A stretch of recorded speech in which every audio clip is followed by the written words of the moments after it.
Yes guys, while discussing about AS 15, now we have to talk about actuarial gain or loss.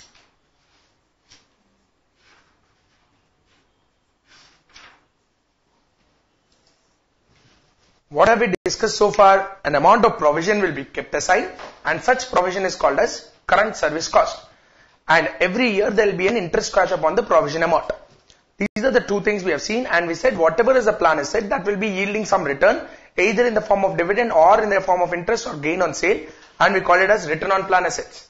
Now we are going down to the other valuation called as actuarial gain or loss. Now what did we say? We always maintain two things. One is a plan asset and one is a plan liability.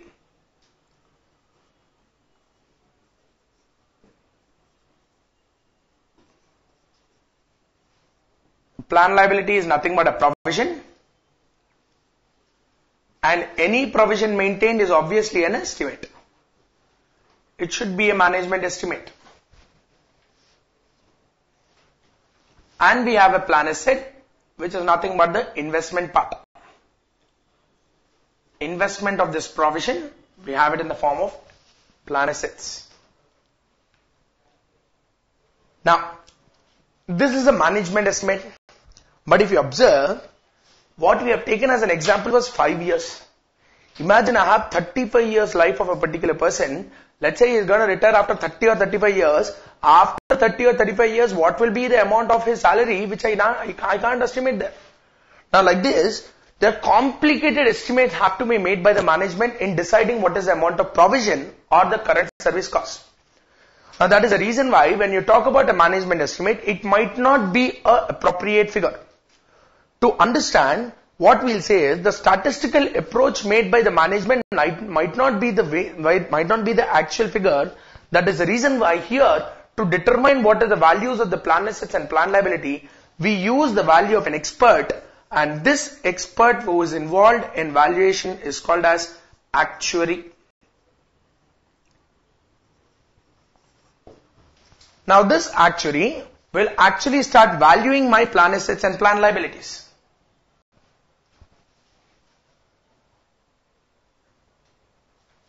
Now his valuation of plan assets and plan liabilities will be based on a model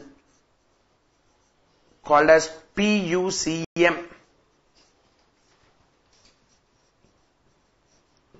Projected Unit Cost Method.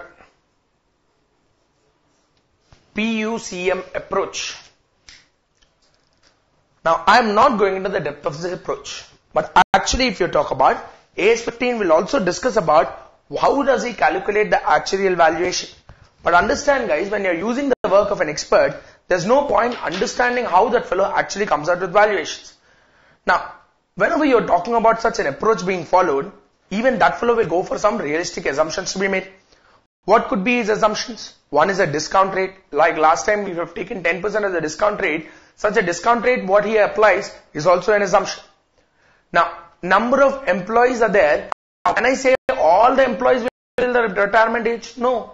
There will be a certain people who will be withdrawing much before itself. Now, if let's say someone has worked in the organization for 15 years and then he is withdrawing from the organization. So for 15 years period, what will be the gratuity liability? How will I know? How will I know someone will leave the organization in 15 years or 10 years or 3 years or 2 years? I exactly don't know. So that valuation also has to be done, or that is also an assumption that is made. Let's say they have a habit of sticking to the organization for the entire period. Now, how many people will come to 60? They might die even before also. So there is a mortality rate which should be considered. Now the death rate also has to be considered here. Now even that becomes an assumption here. So whenever you're talking about assumptions, there are plenty of assumptions which the actuary makes as per the PUCM model. They are divided into two types called as demographic assumptions and financial assumptions. Financial assumptions in the sense in calculating the numbers like his salary, number of years, discount rate, all these are financial assumptions. Demographic assumptions. How many are you expecting to leave the organization every year? How many are you expecting will die or will be actually not available until the 60 years? All these are called as demographic assumptions. Like this, plenty of assumptions will be framed, and based on that, he will use his statistical approach to come out with what is his valuation of asset and liability. So, according to his PMCM approach, he will try to value the valuation of plan asset and plan liability.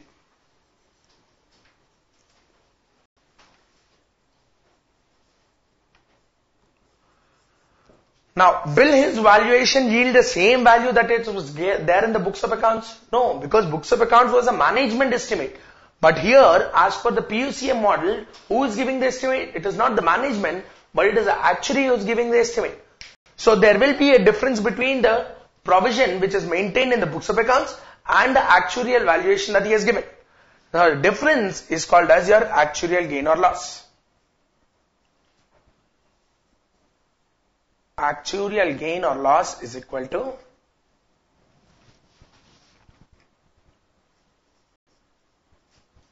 book value of plan assets and liabilities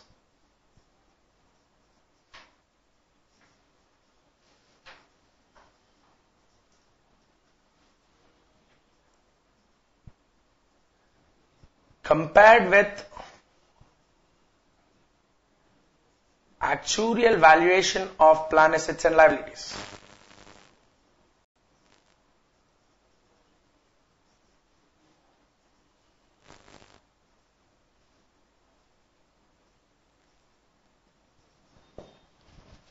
This will give you what is your actuarial gain or loss. If you remember return on plan assets, I told you there is expected return and actual return. I'll use it here now.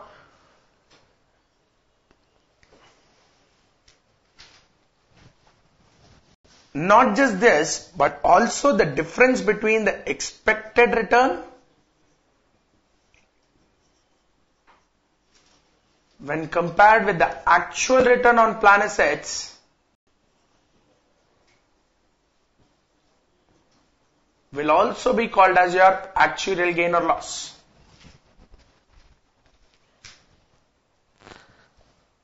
Let's say we are discussing about a plan liability now. Okay. Let's say according to your books, the management have estimated and they have created a provision for 100 rupees. That is a plan liability. So 100 rupees of a plan liability was there in the books, but now actuary has come up and he has given a valuation. Let's say the valuation was 105. So what is happening? The actuarial valuation of a liability is more than the liability which you have actually provided. So this 5 rupees of an additional liability which you have to provide is called as an actuarial loss. Let's say that fellow's valuation is only 98. Then you have created 100 rupees. That means 2 rupees of a liability extra. So the 2 rupees extra liability is called as actuarial gain. Because here you are reducing the value of liability. Think from the asset perspective. 100 rupees is a plan asset according to book value. But his valuation of actuarial asset or plan asset is let's say 105. So what happens? 5 rupees extra valuation, 5 rupees gain. If he is valuing it only at 96 or 97, then the difference of 3 rupees or 4 rupees will be called as actuarial loss.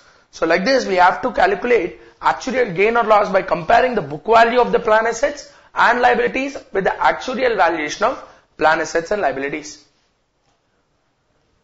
Now this will solve our fourth part. Now last two parts, the first one, fourth one is called as past service cost.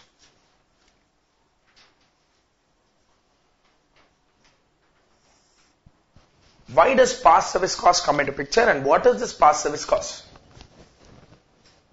Current service cost means for current year services, what is the cost that is incurring or what is the amount of provision to be made?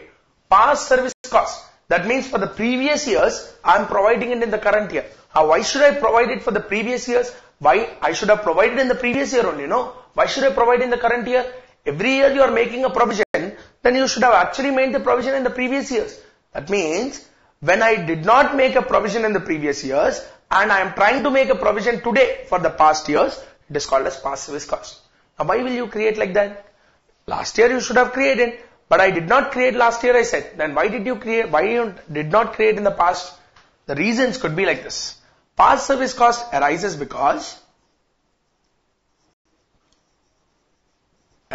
due to two reasons.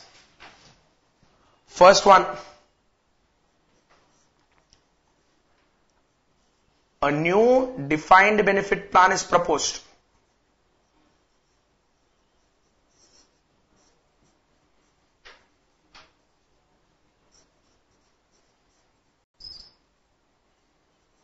So it is a new plan. Last year this plan was not there. And I'm saying that this plan will entitle all the people of this particular category until retirement. So up to retirement, whatever is his completed year, I will pay certain amount. His employment must have started long back. But when are you proposing the plan? Today. So even for the period for which he was employed in the previous years, also he is eligible to get the plan amount. But did you create a liability in the previous year? Previous year I did not even know that there was a plan. Why will I create in the previous year? So in the current year, if I am trying to create a provision for that past period for which the provision was not made, I'll call it as past service cost. So let's say I have only 4 CFOs. Those 4 CFOs, I am actually proposing a defined benefit plan only to these 4 people. Let's say on an average they have already been in the organization for 12 years. They will be in the organization for another 18 years. I am proposing a plan today. And I am saying for every completed year of service, a certain amount will be paid to you. Very good. Now, today when you are creating a provision, for how long should you create the provision? I have to create a provision for entire 30 years. But entire 30 years I'll provide today. Not necessary. Because when is the amount? It should be paid after 18 years. So for this 18 years period, anyways you are providing it. Every year I'll keep providing. But what about the past 12 years? I did not provide in the past. So the entire 12 years period, that is the past service cost, should be provided now. So what am I trying to say? Let's say these employees have a life of 30 years. I'm saying here proposed plan came.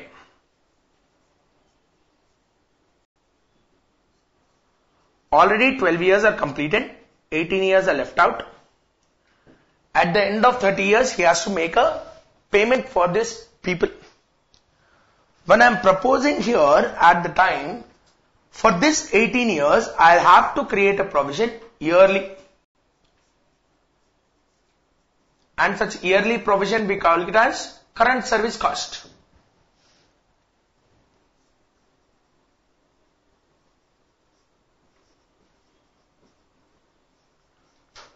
Then what about this 12 years period? This 12 years period is called as past service cost. I haven't maintained a provision for this in the past. This past service cost, when should I recognize now? Today I have proposed a plan. So should I propose it today itself? Not necessary, because this amount, whatever you are making a provision, will be paid only at the end of 30th year. So that means anyways, this 12 years provision, I can happily postpone it for the entire 18 years period. So this past service cost should be allocated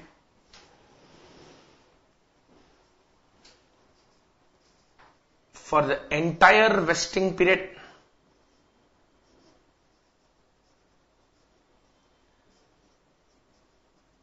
Remaining, that is 18 years. So whenever we identify a past service cost, such past service cost should be allocated to P&L over the remaining vesting period until the benefits actually vest. The benefits are payable only at the end of 30th year. So though you have made a provision, though you have proposed a plan today, you have identified the past service cost already. Such past service cost need not be provided in the current year itself. So anyways, you have 18 years to go. So over the period of 18 years, you can happily spread the past service cost for. Now I said there are 2 reasons. One is a new benefit plan arise. But here, one more thing might come up, might increase your past service cost. The past service cost is a change in plan.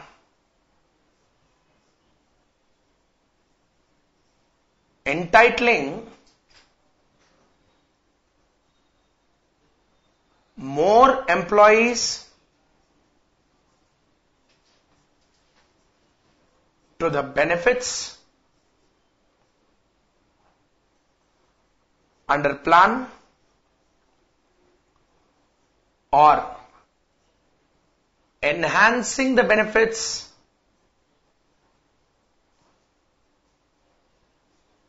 to existing employees.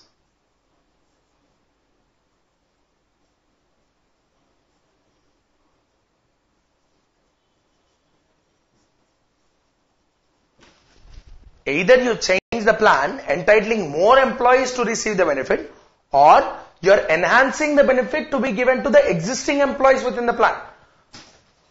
So that means two cases are arising here. I'm saying, let's say already people have already proposed a defined benefit plan long back. I have been maintaining a provision for the current service cost and the interest cost every year from the past.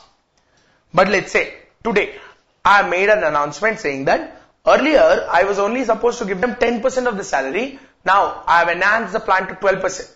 Now is it 12% for the remaining period? No, it is 12% from the day that they have proposed the plan. So even the past is also included now. So this extra 2% to be provided, that was not provided in the past. Past I made a provision only for 10%. Now that increase of 2% for the past is also called as past service cost, or entitling more employees to the plan. So earlier I said it is only applicable, this defined benefit plan is applicable only to this set of 150 employees. Now I am saying this benefit plan, whatever I have announced initially for 150 employees, I am enhancing the plan to 220. 70 more extra employees are also coming under the scope of the plan. More employees, more is the amount of provision to be created. But did I create it in the past? No, because in the past only 150 employees were there. I calculated the current service cost only on 150 employees. Now, the past period for which those 70 employees were not calculated, that's how the past service cost should be apportioned over the remaining period of vesting. Now, whenever you are, let's say the 220 became, let's say the plan was enhanced to include 220 employees, for the future period again I'll take 220 employees only. So the problem is only with the past. So such past service costs can be identified in such cases. So two things that can give rise to a past service cost. Either the plan was not there before, but now I'm entitling them to the plan. And such a plan was given retrospective effect. From the previous year itself it started. Or you are changing the plan to enhance the benefit to the existing employees or to bring more employees under the defined benefit plan. Then also you will rise to past service cost. So how do I treat the past service cost? Past service cost should be allocated to P&L until the remaining vesting is completed. Got it? This is past service cost. What is the next one? Curtailments and settlements. I'll deal with it separately. First, I'm talking about curtailment. Exact reverse of past service cost is curtailment. Here what did I say? New benefit plan is proposed. Now if I say the existing benefit plan is withdrawn, then what happens? Curtailment. That means you are reducing the amount of provision. There is a change in the plan, entitling, not more. But I'm limiting the employees, I'm reducing the employees who are entitled to the plan, curtailment again. Or I'm reducing the amount of benefit to the existing employees under the plan, curtailment. So, past service cost is an expense, curtailment will give rise to a income. So, curtailment arises due to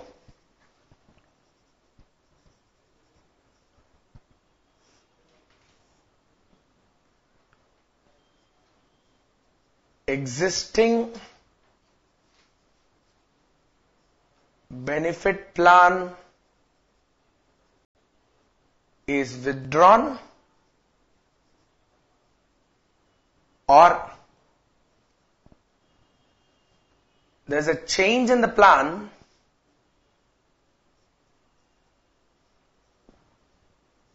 reducing the number of employees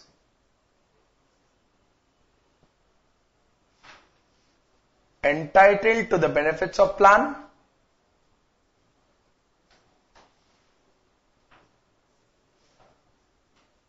or I am reducing the benefits covered under the plan to the existing employees. Number of employees is unchanged, but the benefits are changed. I am reducing the benefit, or I am reducing the number of members who are within the plan. So, in either situations, it will raise to curtailment. What did I say? Past service cost should be debited to P&L until the vesting period, until the remaining vesting period. Curtailment, not the same situation. Curtailment treatment is different. So accounting treatment for curtailment, recognize in P&L,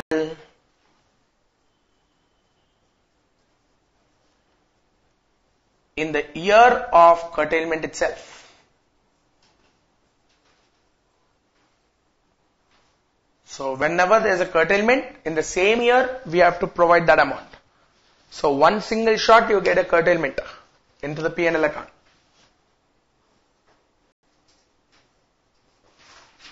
Now this is separate. Though we name it as curtailments and settlements, settlement is different.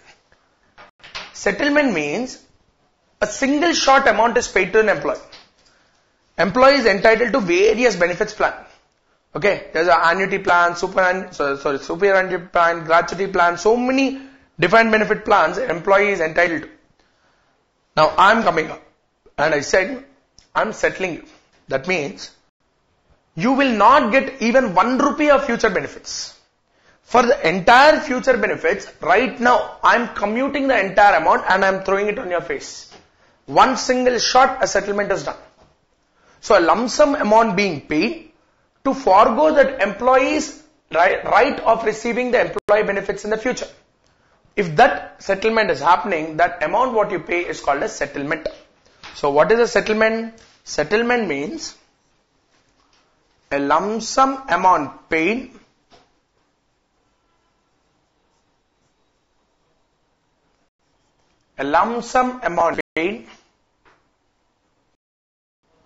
to employees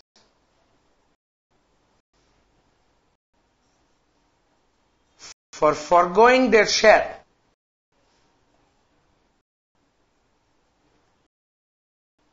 their future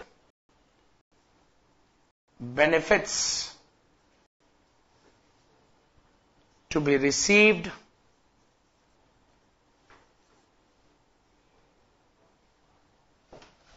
a lump sum amount paid to an employee for foregoing their future benefits to be received from the enterprise.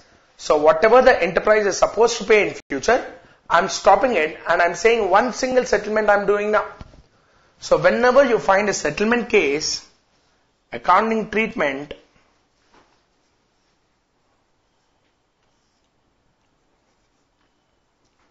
recognize in P&L immediately.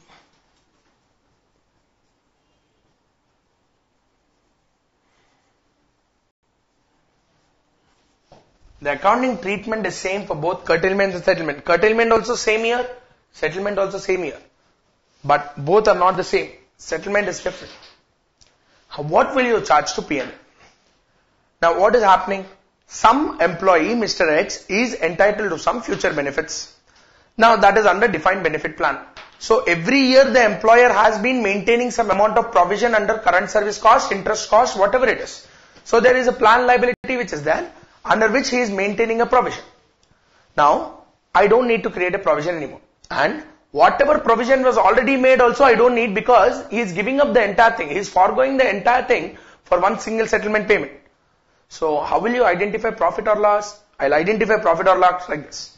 The amount of provision existing on the date of settlement compared with the amount which is paid on settlement. So, I'll compare it like this. The plan liability up to settlement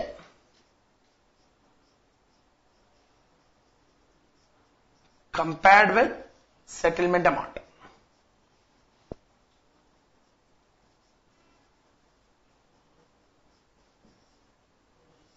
I compare these two, I get profit or loss. And compulsory it will be loss only. Because he is foregoing even the future share also. But what has been already provided is only the past share. Future share I did not provide yet. So when you're paying settlement, I'm paying lump sum payment for the entire period. So entire period includes even future also. But my provision does not include future. My provision has been maintained only for the past period. So normal situation, normal tendency what we see is always it results in a loss. But if someone who is towards the end of retirement, if he is going for a settlement, then it might result in a gain. Because there is not much of future period which is left.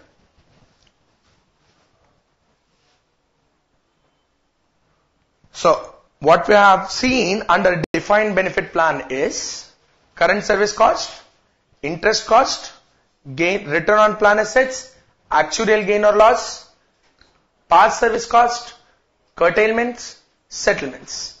These are the 7 topics to be covered, or these are the 7 things that will go to the P&L every year under a defined benefit plan. Now, with this we come to the end of 2 parts of your benefits, that is both my long-term benefit as well other long-term benefits as well as your post-employment benefits. Last benefit that we have to discuss about is called as termination benefits.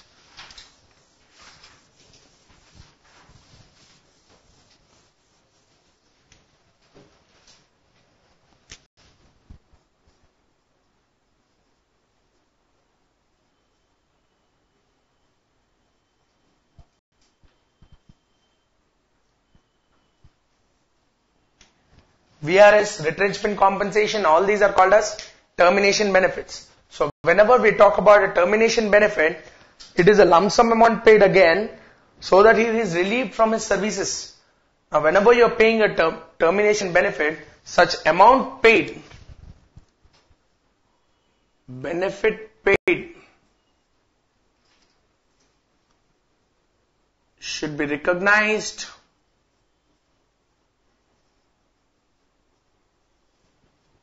in P&L immediately.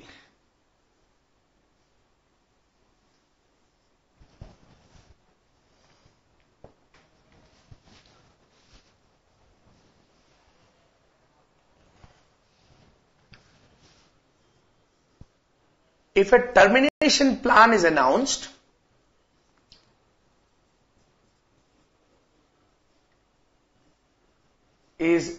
by the enterprise,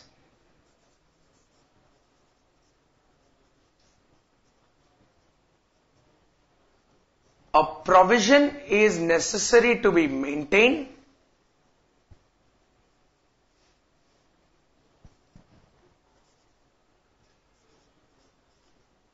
is necessary to be created for the estimated number of, the estimated amount of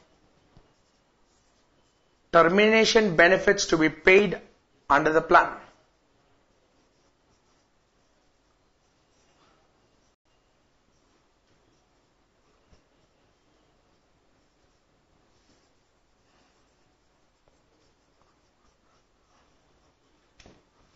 So when a termination plan is announced, the provision is necessary. They did not exercise their plan again. I'm still estimating how many number of employees will be exercising that plan, and the amount which will be paid to them, that will be provided and it will be made as a provision in the P&L as and when the plan is announced itself. Got it? So this is your termination benefit. However, I'm still not satisfied with what we have seen in termination benefit, because logically going about, if I am announcing a VRS scheme, so if a person is actually exercising the VRS scheme, let's say he is about the age of 50, he has 10 more years to go for his retirement. Why do you give a VRS scheme? Because of disguised unemployment. Because too many people doing the same job or redundancy, that fellow is not able to fit into the organization anymore. So you are relieving him by paying some salary amount. So next 10 years I will not be paying the salary. So a termination benefit which is paid today is actually giving the benefit to the enterprise when it is giving a benefit in the form of reduced salary for the remaining 10 years. So when your benefit is spread over 10 years, how can I take the entire amount of plan directly to the P&L now? So if you go by a logical explanation, you need to understand that the plan amount, whatever is paid as a termination benefit, should be apportioned over the remaining life of that particular employee. However, that is not given in the standard. The standard only says that whatever you paid, you transfer it to P&L immediately. That's it. So, like I said, that is not logical at all, because the logical concept should have been, you should have actually spread it over the benefit received. So the benefit is received for next 10 years in the form of reduced salary. So the termination benefit paid today should be allocated to P&L over the remaining 10 years period. However, that adjustment is not there. As of now, we don't have this, and we don't even have that as a form of IND-AS. But IND-AS, there's a small thing which is added he said you can allocate it for 5 years period. A small thing which was added, which is not there here. 5 years period might sound slightly at least encouraging, because the entire amount of plan amount need not be transferred to the P&L once and start reducing your net profit drastically. Got it? So these are your termination benefits. If you remember, I said applicability I did not talk about beginning. Let's talk about it now.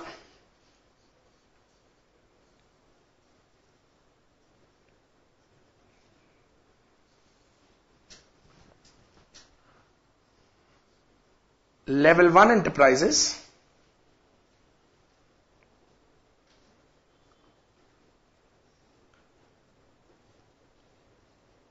standard is applicable in full. No relaxations from any para of the standard for level 1. But for the SME, small and medium enterprise are nothing but level 2 and level 3 enterprises.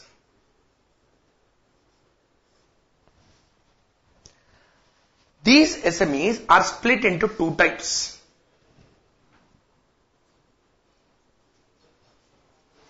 Employees less than or equal to 50. Employees greater than 50. SME, small fellow, if he starts taking actuarial valuation, actuary is an expert. Expert salaries are also high. So, considering that, there is a small relaxation which is given. If employees are greater than 50, then actuarial valuation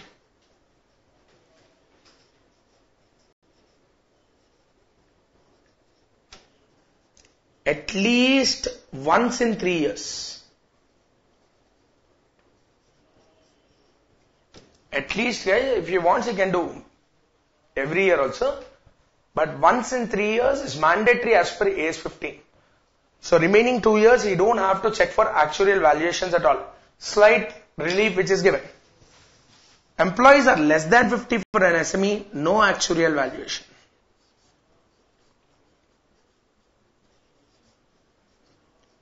So if you observe, the exemption which is given is only to the extent of actuarial valuation. That's it.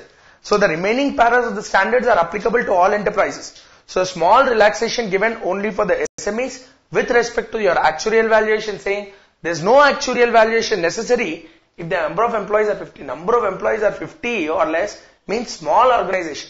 Such small organization actuarial valuation, if you start going, highly complicated. And normally when you have smaller size of organization, estimating the provision becomes easier. Because less than 50 employees, at least I know each person will be retiring age, I can understand. I can estimate what is the salary on a reasonable basis at least. But huge size of organization becomes impossible because too many employees involved, and larger the amount of provision, higher it is to, difficult it is to estimate. So actuarial valuation at least once in 3 years if it is an SME having more than 50 employees in the organization. Got it?